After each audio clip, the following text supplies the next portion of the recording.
노다지 썰전. 오늘은 그 국내 유일의 위성 데이터 활용 토탈 솔루션 기업이죠. 컨택을 한번 분석해 보겠습니다. 지상국 구축부터 데이터 분석까지 위성 관련 거의 모든 걸 다루는 회사인데요. 이 기술력하고 또 해외 확장세 때문에 기대를 많이 받고 있지만 동시에 실적 개선에 좀 늦어진다거나 해외 수주가 불확실하다 이런 과제들도 안고 있습니다. 그래서 오늘 논점은 이거죠.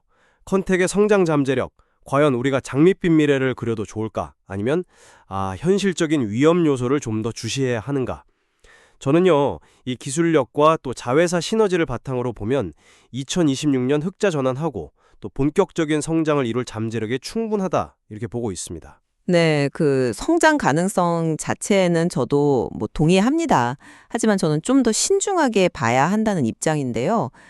그 계획했던 실적 달성이 계속 좀 늦어지고 있고요.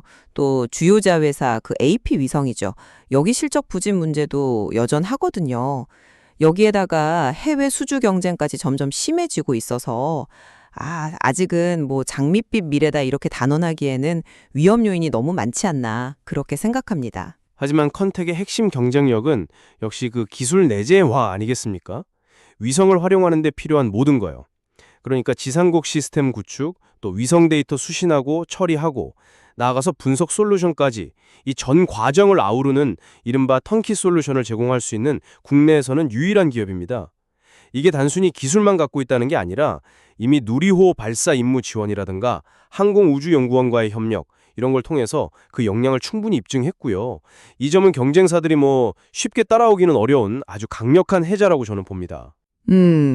기술 내재화라는 방향성 자체는 맞습니다. 그건 저도 인정하는데요. 하지만 그 모든 기술이 다 최고 수준은 아니다. 이 점도 좀 냉정하게 봐야 합니다. 예를 들어서 사우 위성 영상 처리 같은 특정 분야에서는 글쎄요, 아직 기술적 우위를 확실히 점했다. 이렇게 보기는 좀 어렵지 않습니까? 또 그 자회사들을 통해서 위성 본체나 핵심 부품까지 조달해서 원가 경쟁력을 갖춘다. 이 구상 자체는 굉장히 매력적이죠. 근데 이게 실제 수익성으로 연결되려면 시간이 꽤 필요할 겁니다. 특히나 초기 해외 수주는 수익성이 낮을 가능성이 크고요. 또 가격 경쟁력만 내세우기에는 성능이나 안정성 검증 문제도 있고, 그리고 중국 같은 저가 경쟁사들의 추격도 이게 만만치가 않습니다. 네. 그 초기 수익성 문제는 사실 어떤 성장 기업이나 겪는 과정일 수 있다고 생각해요. 중요한 건 컨택이 해외 시장을 뚫기 위해서 얼마나 공격적으로 지금 나서고 있느냐, 바로 이 점이죠. 작년에 이미 해외 매출 비중이 40%에 달했고요. 올해는 50%를 목표로 하고 있습니다. 실제로 연 15회 이상 해외 전시회에 꼬박꼬박 참가하고 있고 또 200개가 넘는 해외 협력사 네트워크를 구축했다는 거, 이런 구체적인 노력이 뒷받침되고 있는 거거든요. 특히 그 중앙아시아 국가 정부를 대상으로 건당 1,000억 원 이상 규모의 대형 솔루션 계약 논의가 지금 진행 중이라는 소식, 이거 상당히 고무적이지 않습니까? 이런 적극성이 결국에는 성과로 이어질 거라고 저는 봅니다.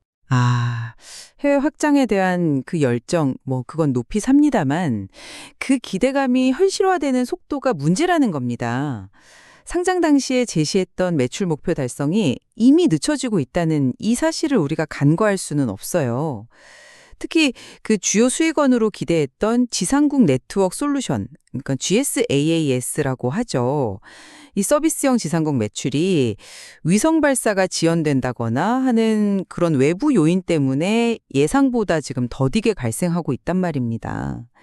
그리고 방금 말씀하신 그 대규모 해외 수주권도 아직은 논의 중인 단계일 뿐이지 이게 실제 계약으로 이어질지 또 언제가 될지는 상당히 불확실합니다. 수주 경쟁도 치열하고요.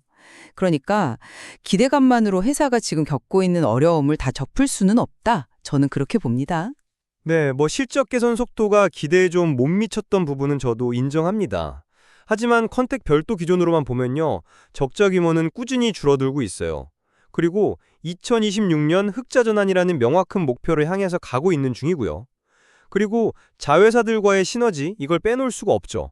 그 AP 위성의 위성 본체 기술, CSO의 카메라, 또 TX 스페이스의 안테나 기술, 이런 것들이 잘 결합되면 나중에는 위성 자체 제작까지도 가능해져서 장기적으로는 비용 절감하고 사업 확장하는 그런 선순환 구조를 만들 수 있습니다.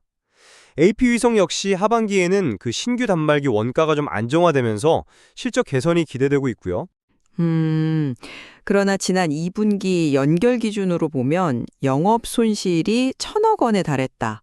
이 점은 여전히 좀 부담스러운 현실입니다.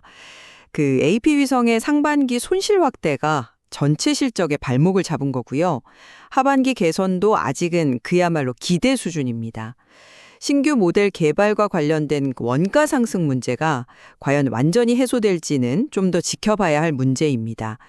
결국에는 안정적인 흑자 구조를 만들고 또 시장의 신뢰를 얻기까지는 글쎄요, 우리가 예상하는 것보다 더 긴 시간이 필요할 수 있다. 이 점을 좀 지적하고 싶습니다. 종합적으로 볼 때 컨택은 위성 토탈 솔루션 제공 능력이라는 독보적인 기술력을 가지고 있고요. 또 자회사 간의 시너지 잠재력, 그리고 아주 강력한 해외 시장 개척 의지까지 갖추고 있습니다. 이 뉴스페이스 시대라는 큰 흐름 속에서 이러한 강점들을 바탕으로 충분히 성장 기회를 잡을 수 있다. 저는 그렇게 확신합니다. 당장 내년부터는 가시적인 실적 개선과 또 해외 수주 성과가 나타날 것으로 기대하고 있습니다. 네. 컨택의 기술력 그리고 미래 잠재력에 대해서는 저 역시 공감하는 바가 큽니다. 하지만 그 계획 대비 실적 지연 문제를 해소하는 것, 그리고 자회사 리스크를 좀 안정적으로 관리하는 것, 또 치열한 경쟁 속에서 실제 수주 성과를 증명해내는 것, 이것이 무엇보다 중요하다고 생각합니다. 이러한 현실적인 과제들이 해결되기 전까지는 기대감보다는 좀 신중한 시각을 유지해야 한다. 이런 생각에는 변함이 없습니다. 네. 컨택의 여정은 이 기술 기반 성장 기업이 마주하게 되는 기회와 도전, 이 두 가지를 동시에 보여주는 아주 흥미로운 사례라고 할 수 있겠습니다. 핵심 기술력을 확보하고 또 공격적으로 시장을 확대하고 그리고 안정적으로 재무를 관리하는 이 세 가지 축 사이에서 앞으로 어떻게 균형점을 잘 찾아 나갈지 이걸 지켜보는 것이 중요하겠습니다. 그렇죠. 오늘 저희가 나눈 이야기들이 콘택의 미래를 전망하시는 시청자 여러분께 다양한 관점을 제공하고 또 균형 잡힌 판단을 내리시는데 조금이나마 도움이 되었기를 바랍니다.